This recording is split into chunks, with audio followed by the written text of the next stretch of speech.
Mesdames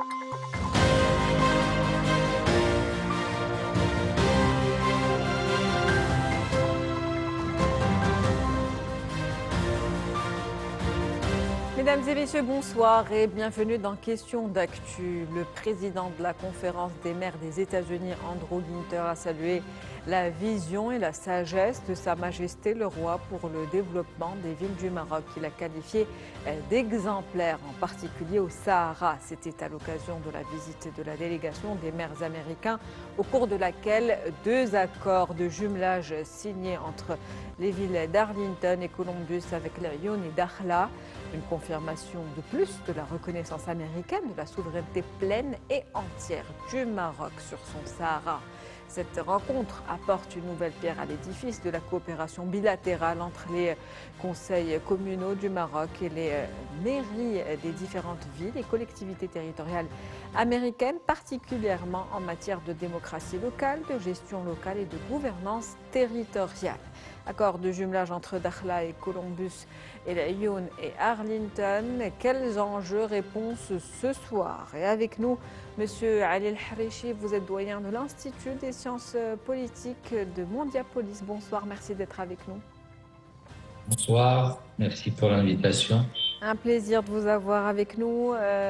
Nous rejoint également Monsieur Calvin Dark. Vous êtes analyste politique américain. Bonsoir.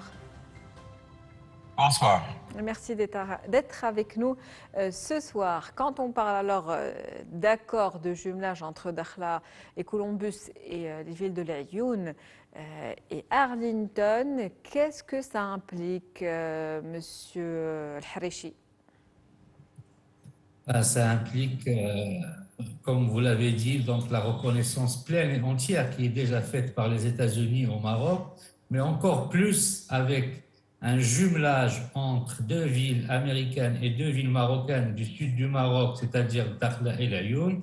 C'est encore une confirmation de cette reconnaissance de la marocanité du Sahara, et cela confirme bien sûr les relations d'amitié qui sont séculaires entre les États-Unis et le Maroc, mais aussi ça confirme, comme cela a été cité par le président donc de la conférence des maires des États-Unis, cette vision et cette sagesse de Sa Majesté le Roi Mohammed VI pour le développement de toutes les villes marocaines et aussi bien sûr au niveau du Sahara, à savoir Dakhla et Laayoune et les autres villes.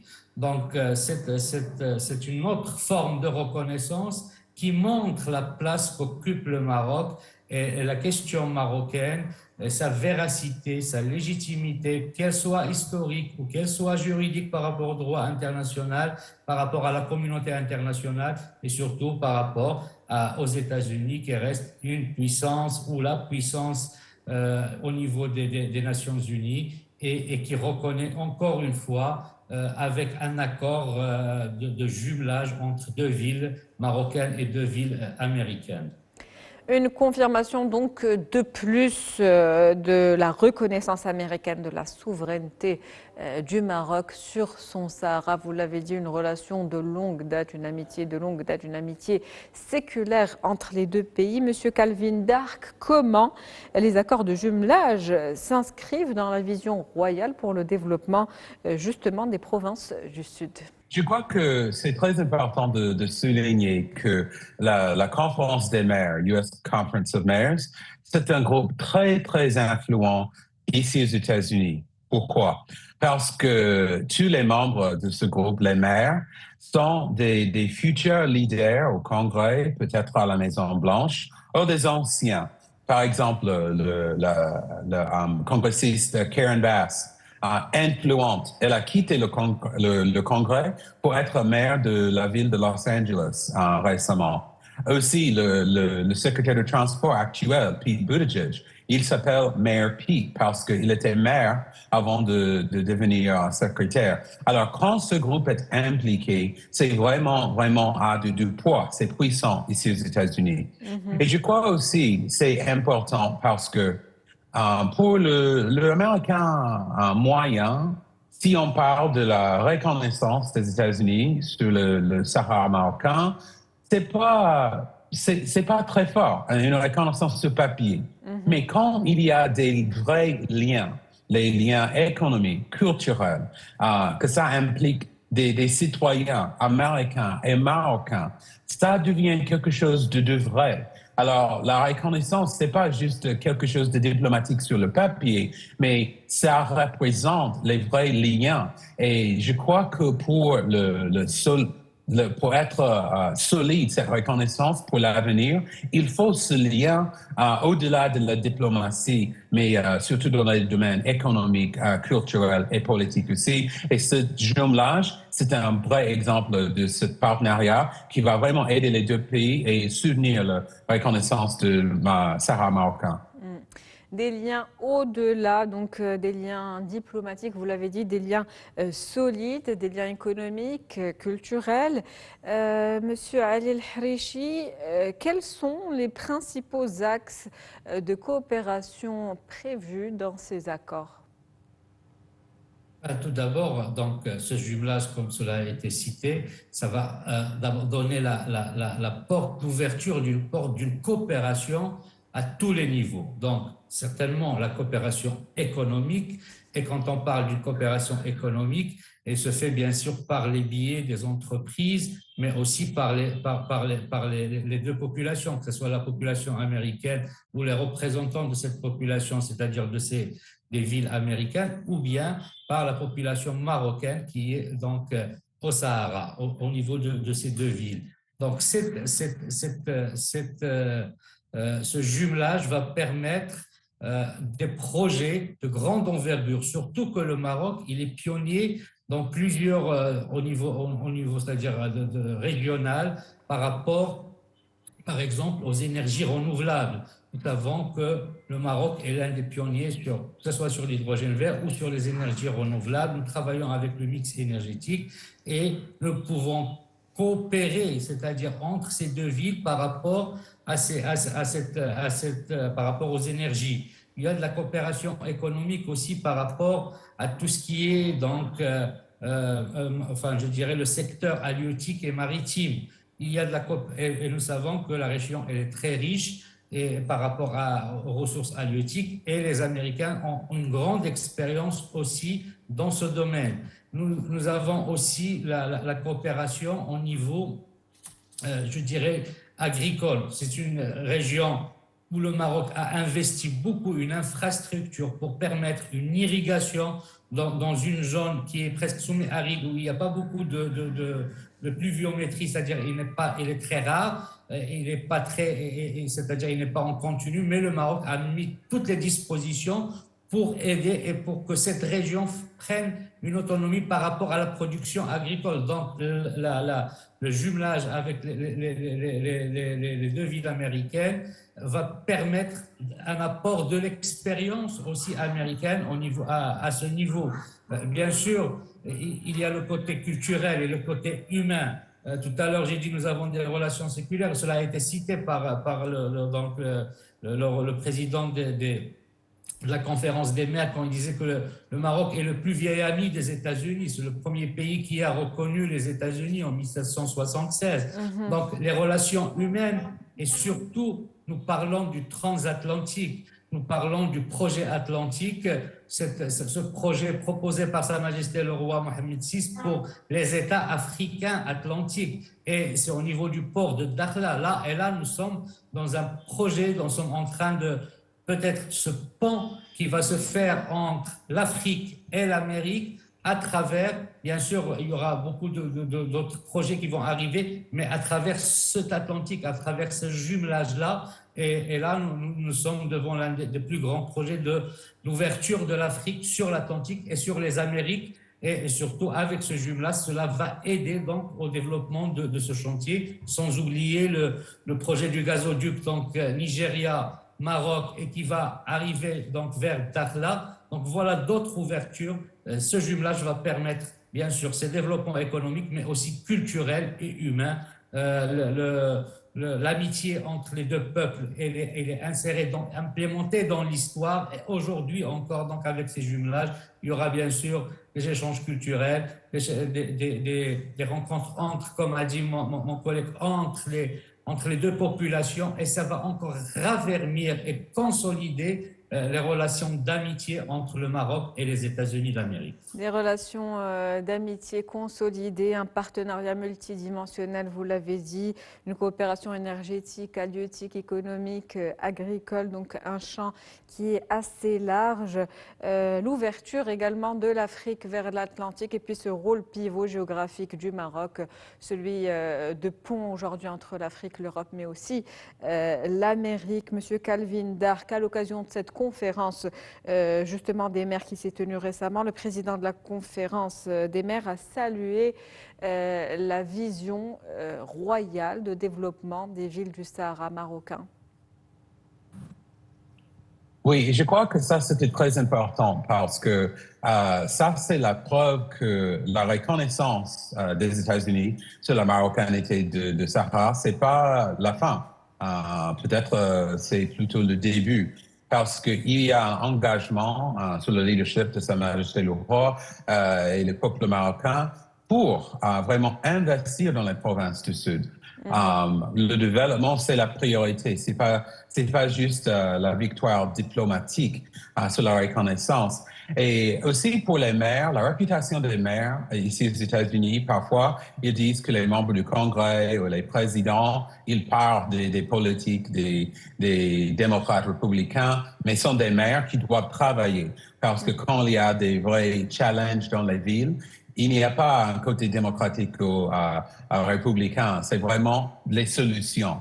Alors, je crois que pour ces maires, de voir avec leurs propres yeux le développement qui se déroule dans les provinces du Sud et les plans pour l'avenir, ça vraiment connecte avec ces maires parce que c'est en fait leur but dans leur ville. Et je crois, j'espère que il y aura un partage des pratiques d'information, des méthodes d'amélioration, de fournir des services. Je suis sûr qu'il y a des choses que les États-Unis peuvent peut-être enseigner le Maroc et vice-versa. Et je crois que c'est vraiment le commencement de ce partenariat, cette visite des maires, surtout le président de la conférence des maires aux provinces du Sud. Le début d'un grand partenariat, en tout cas stratégique, le Maroc fortement engagé dans le développement de ces provinces du Sud. On le voit, vous l'avez dit, aux nombreux projets déjà développés en cours. Cette région a connu des progrès fulgurants au niveau également économique et puis en termes d'investissement. Monsieur El-Harichi, qu'est-ce que ces deux signatures, ces accords de jumelage quelles sont les attentes par rapport à ces accords en termes d'investissement? Est-ce que ça va stimuler davantage les investissements dans cette région qui sont déjà nombreux? Et puis l'intérêt pour les investisseurs étrangers d'autres pays également. Oui, bien sûr.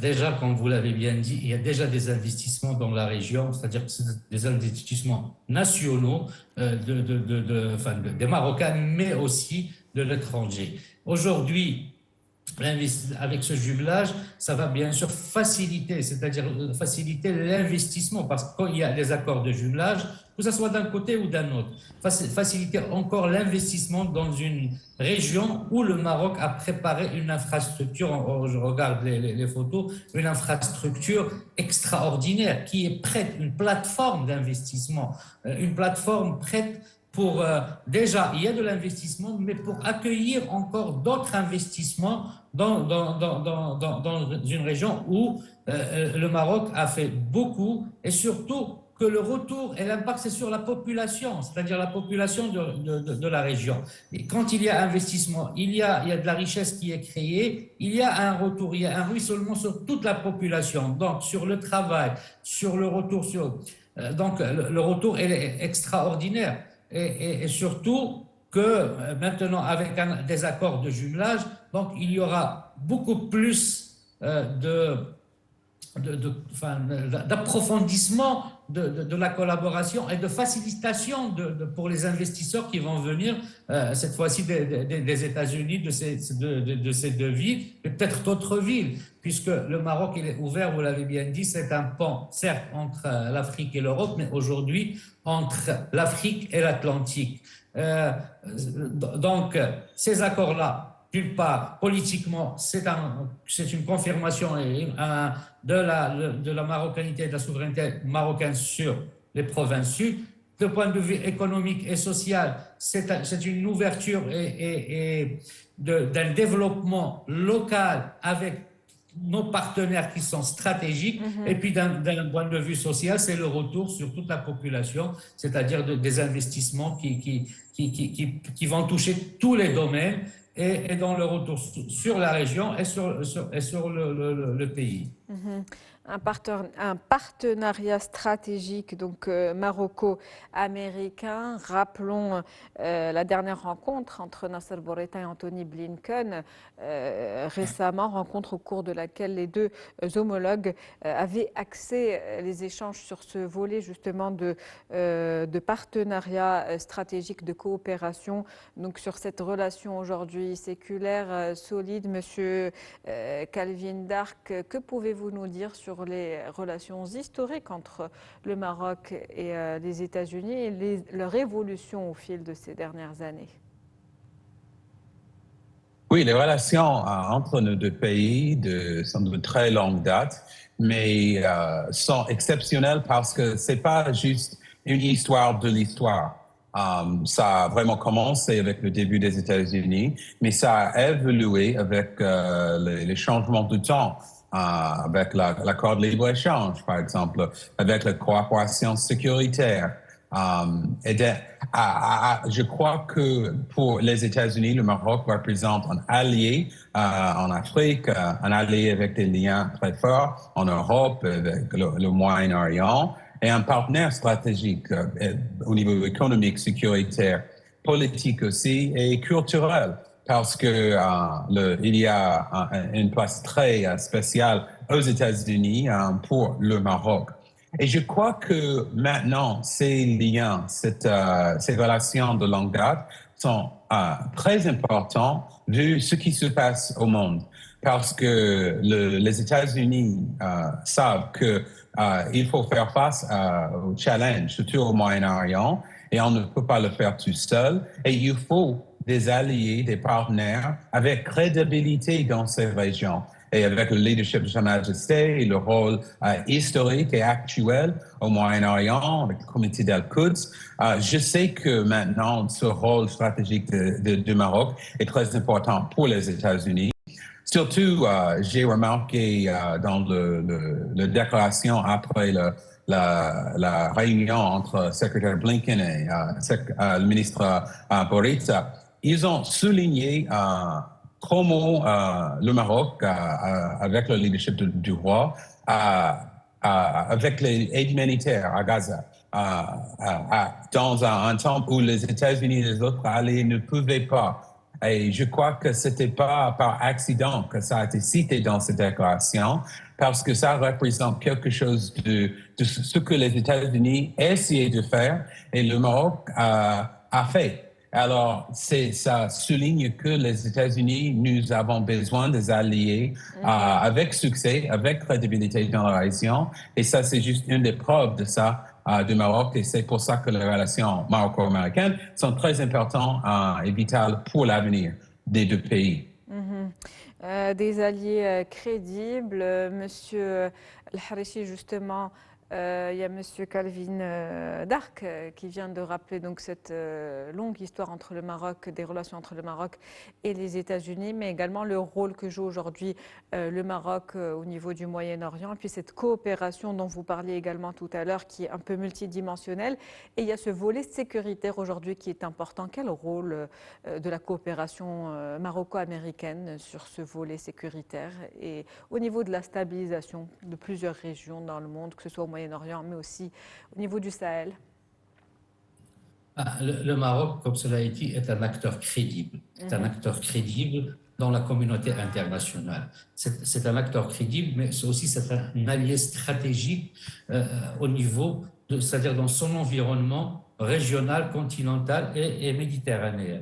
Donc cet acteur qu'est le Maroc, ce pays qui a toute cette crédibilité, reçoit, c'est-à-dire toujours la confiance des États. Pourquoi? Parce que c'est un acteur qui veille à la promotion de la paix dans sa région c'est-à-dire le MENA, est dans son continent. Cela a été cité d'ailleurs après la rencontre entre le ministre des Affaires étrangères marocain et le secrétaire d'État américain, cette crédibilité par rapport par exemple à la question de la paix au niveau du Moyen-Orient et le rôle que le Maroc a joué ou joue pour essayer d'arriver à la paix au niveau de cette région. Il y a aussi le rôle politique que joue le Maroc pour ce qui se passe en Libye, c'est-à-dire il essaie de trouver un rôle de médiation, de compromis entre les deux factions, c'est-à-dire entre les deux gouvernements, si vous voulez, en Libye. Donc c'est un rôle très important. Le Maroc aussi joue un rôle au niveau, quand on parle de la Libye, on parle du Sahel, parce qu'on sait ce qui s'est passé malheureusement à un certain moment en Libye. Après, il y a eu donc la crise au Sahel, et le Maroc contribue aujourd'hui à la résolution de conflits au niveau du Sahel, d'ailleurs par la proposition, tout à l'heure on parlait de l'Afrique atlantique, mais aussi par le désenclavement des États du Sahel qui n'ont pas une vue sur l'Atlantique, que ce soit le Niger, le Burkina, le Mali et les autres pays. Donc le Maroc joue un rôle de pourvoyeur de paix, la promotion de la paix et donc de la sécurité dans la région, que ce soit au niveau un peu du MENA, donc le Moyen-Orient et le Nord-Afrique, ou que ce soit en Libye ou au niveau du Sahel. Donc, pour les États-Unis, cet acteur crédible, cet allié stratégique, il ne peut que renforcer les relations avec lui. Et bien sûr, comme j'ai dit, c'est une crédibilité qui est au niveau de la communauté internationale, et le Maroc le fait sous, bien sûr, la politique clairvoyante de Sa Majesté le roi Mohammed VI, et la confiance qui est requise pour le Maroc, que ce soit par les États africains, par les États du Moyen-Orient, les États arabes, ou par les États de la communauté internationale, c'est-à-dire que ce soit au niveau européen ou que ce soit au niveau américain même. Le Maroc pourvoyeur de paix, justement toujours à l'occasion de cette rencontre entre les deux homologues, Nasser Bourita et Anthony Blinken, il y a eu également ce soutien à l'initiative marocaine d'autonomie en tant que solution sérieuse, crédible et réaliste qui a été réaffirmée en ce qui concerne en tout cas le différend régional autour du Sahara marocain, n'est-ce pas, Monsieur Dark? Oui, et je crois que c'est un bon signe, une bonne indication de ce que nous allons voir dans l'avenir pour la coopération, parce que nous savons qu'il y a des challenges et des défis dans le Moyen-Orient, mais aussi des défis économiques, il y a des défis sécuritaires, surtout dans le voisinage en Afrique du Nord, le Sahel. Et je crois que cette coopération, ce partenariat, c'est two-way, c'est dans les deux sens. Et ça, c'est important pour le Royaume du Maroc et aussi pour les États-Unis. Et une chose de plus, comme vous le savez, nous sommes près des élections où on va décider qui va être le prochain président des États-Unis. Et je suis content que soit Donald Trump ou Kamala Harris, nous savons que les relations, ce partenariat entre le Maroc et les États-Unis va suivre la même route. Et je crois que ça, c'est un bon signe, la preuve de la stabilité, la force de cette relation, que même les présidents, les partis politiques, les tendances politiques changent d'un parti à l'autre, un président à l'autre. L'essentiel va rester le même et j'espère que ça va continuer pour l'avenir. Une réaffirmation, donc, et une confirmation répétée, en tout cas, de la position américaine en ce qui concerne la reconnaissance donc, de la souveraineté du Maroc sur son Sahara. Pour conclure, Monsieur El-Harichi, quelle serait aujourd'hui, suite à ces accords signés, quelle est la prochaine étape? C'est des relations qui s'inscrivent dans la continuité, peut-être d'autres jumelages avec d'autres villes américaines et marocaines, mais surtout c'est une ouverture, c'est un départ aussi pour le renforcement du partenariat économique, culturel, social et politique entre les deux États et les deux nations américaine et marocaine. Merci à vous, Monsieur Ali El-Harechi. Je rappelle que vous êtes doyen de l'Institut de sciences politiques de Mondiapolis, Casablanca. C'était un plaisir de vous avoir avec nous. Merci à vous également, Monsieur Calvin Dark, de nous avoir rejoints. Je rappelle que vous êtes analyste politique américain. C'était un plaisir de vous avoir avec nous ce soir. Merci. C'est la fin de Questions d'actu pour ce soir. Merci pour votre fidélité. Restez avec nous.